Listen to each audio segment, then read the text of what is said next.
Hello once again mga kawika, samahan niyo ako sa part 5 ng ating pagsilip dito sa new SSHS curriculum, and in this video, silipin po natin ang mga subject na pwedeng pagpilian ng mga bata.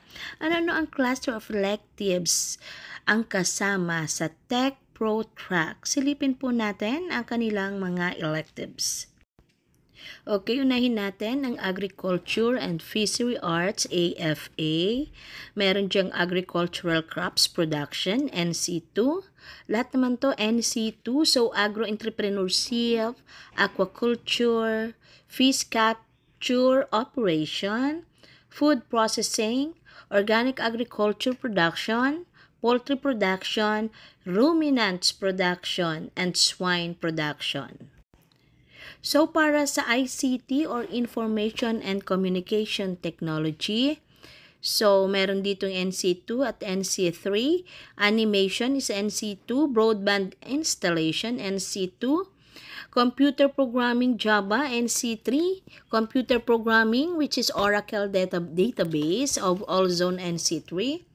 Computer Systems Servicing, NC2. Contact Center Services, NC2.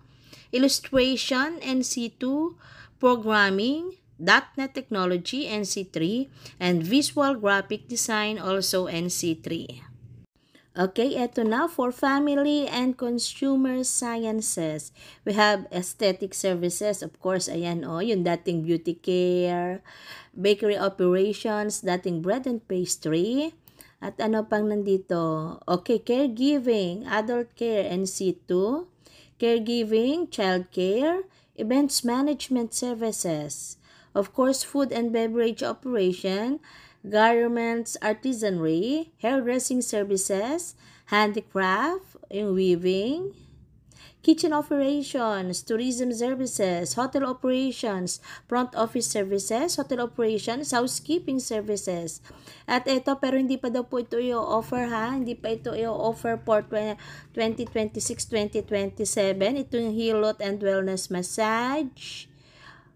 And barbering services. So, naka-asterisk po ito. This will be available for 2026-2027. Wala sa pilot implementation. And next, we have the maritime. We have marine engineering at the support level. We have marine transportation at the support level. And ships catering services.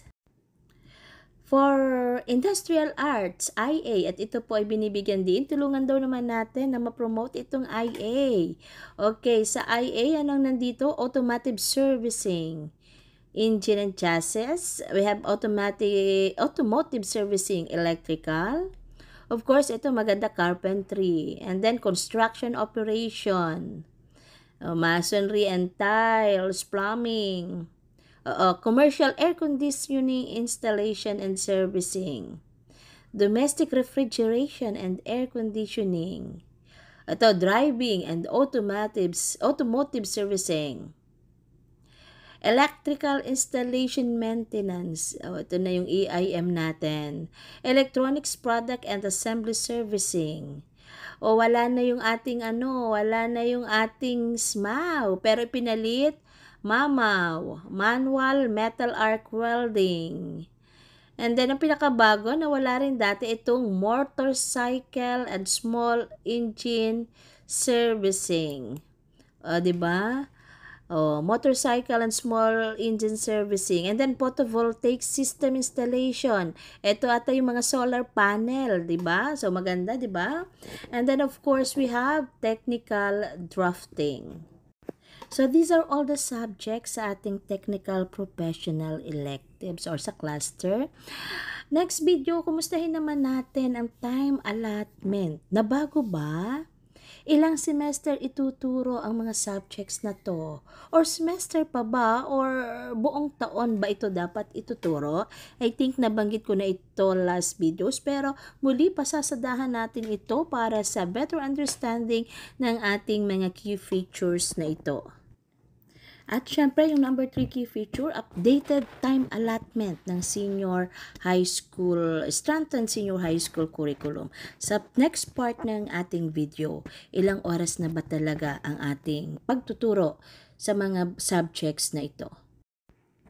At syempre, sama na rin natin ang nabago sa Work Immersion Hour. Silipin uli natin.